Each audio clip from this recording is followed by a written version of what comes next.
Alright, we got our switches. I went ahead on the drill press and I drilled some tiny holes for my track nails, as you can see. Because I nail my track, I don't glue it. So now we're in final prep. So now what we're going to do is we're going to feel it. And we're going to feel for anything sharp, any bumps, any wear. Oh, yeah, a little bit.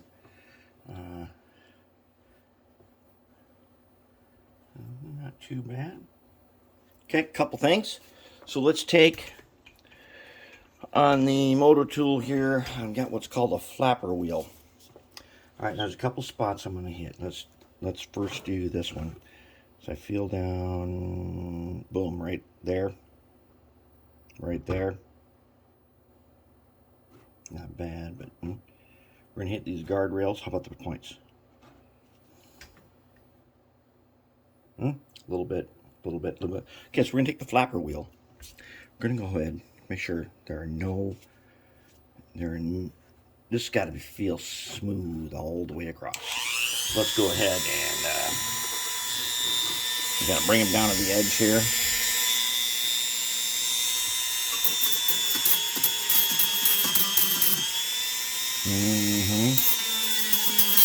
Basically, it's a bunch of sandpaper.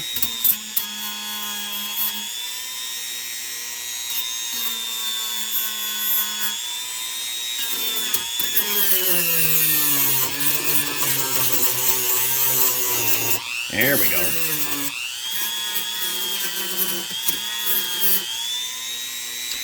And once we get it installed, we can go back and paint spots that get nicked or whatnot.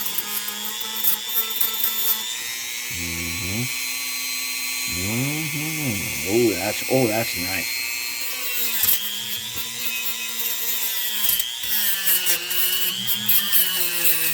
And we'll nick a few spots, no big deal.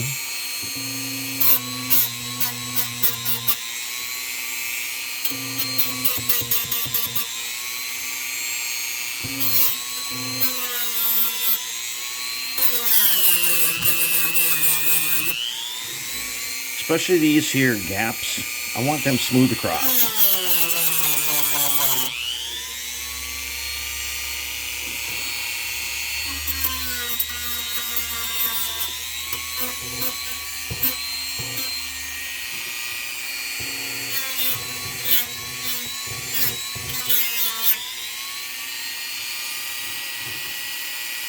Oh yeah, nice. That guy's good. Check this guy. Oh, a little bit. Just a little.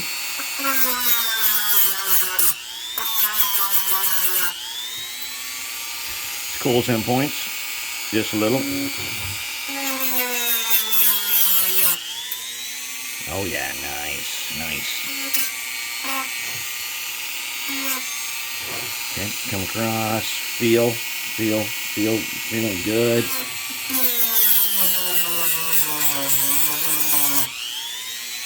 Oh, no, this thing feels really good. I mean, it's smooth.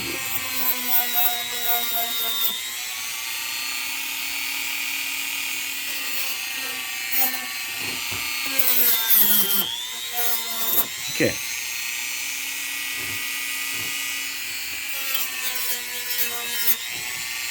There. Good to go. Okay, what we're getting ready to do here by doing this and making everything smooth is we're going to coat it with Oxgard. Now that is our secret. That is our secret. So I'm going to take a sanding sponge here now. And I'm going to clean it.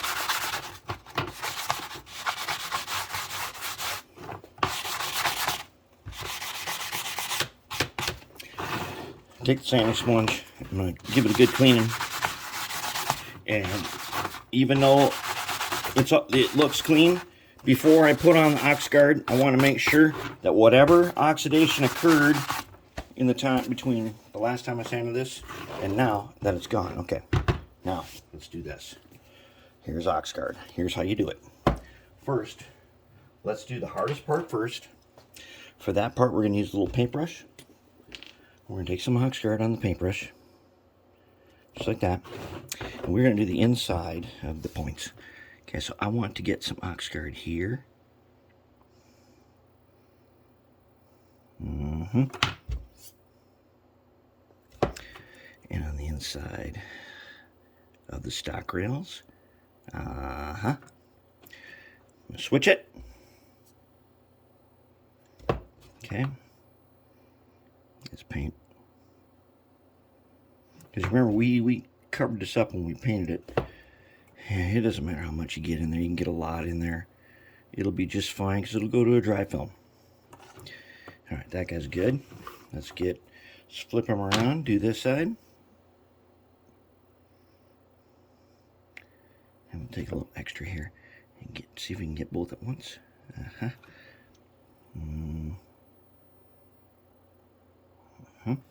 That way it's nice and conductive when it's switched. Even though the rails are wired to be hot at all times from any point, I want the inside of these guys to be good to go. And this will last now. Well, the first switches I have laid down are now 5 years old. Not cleaned them even one time, and they are totally good to go. And they're made of brass. And they are still, to this day, they work just fine. Those are the ones I was telling you about where I can't believe that they work, considering the way I had to make them. Because I knew less then than I know now. Okay, that was good. Last one. So this Oxgard, this is the stuff that Lynn Westcott himself. Now, Lynn Westcott, if there was going to be a Mount Rushmore of model railroaders, it'd be Lynn Westcott, John Allen, John Armstrong. And Lynn Westcott was the electrical guy. And he said way back in the 60s that Oxgard showed a great deal of promise in that it might be the way of the future. Problem was, as I've said many times before, it was liquid back then, and that was a problem. But now, it's almost like a grease. So now what we're going to do is we're going to take this grease, Oxgard, on our finger. Yep. We're going to do this by finger. We're going to rub it onto the rails. And we're going to smooth it out. We're going to rub it on all the rails. Okay, now where we're not, I will clean that up in a second.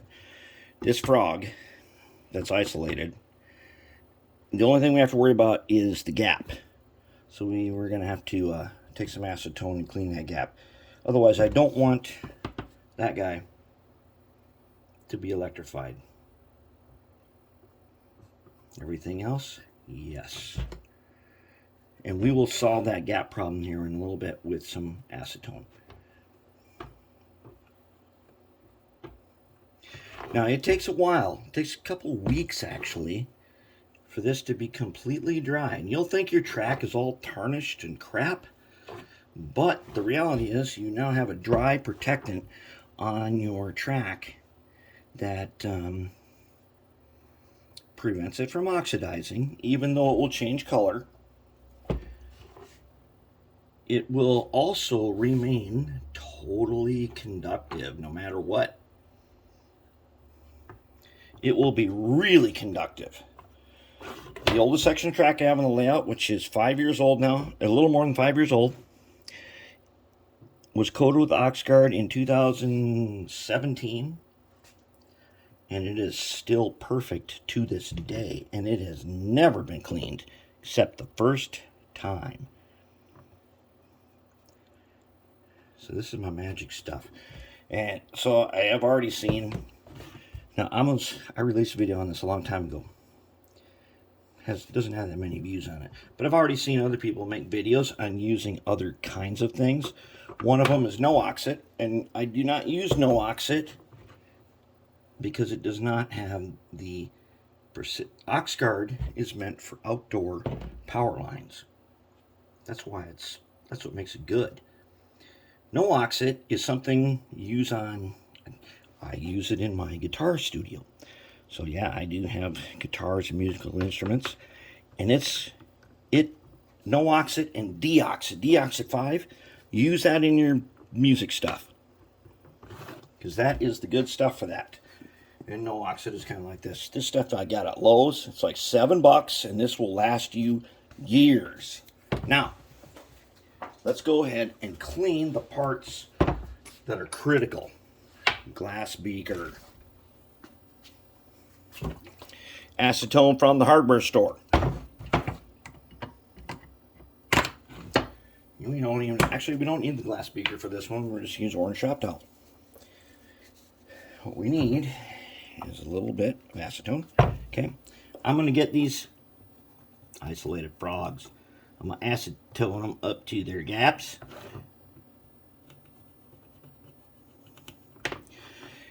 Oxgard can bridge this gap over time. So, on my layout, the first train on the schedule board is called route clearance. Route clearance consists of the 3 spotlight cars. They can detect if these frogs have somehow become energized when they shouldn't be. That's why I have a clearance train. You run that at the beginning operating session to make sure that all the isolated frogs are still that. And all the track works too. It'll detect dirty track and everything. There we go. There we have it. Alright. So now we're going to install it. I do believe it gets installed like that. I think that's how it gets installed over there. We'll find out. I got to remove all the stuff over there. But these switches and track are now good to go for the next several years. Not going to need to clean them at all. Resist the urge to clean them because they don't need it. Once they're in place, they're good to go for years, as long as you resist urge to clean them. And they're good to go, and they're going to stay really conductive. They're going to be nice. This whole thing here looks pretty nice. Kind of like that. All right, so there it is. Next up is going to be the installation.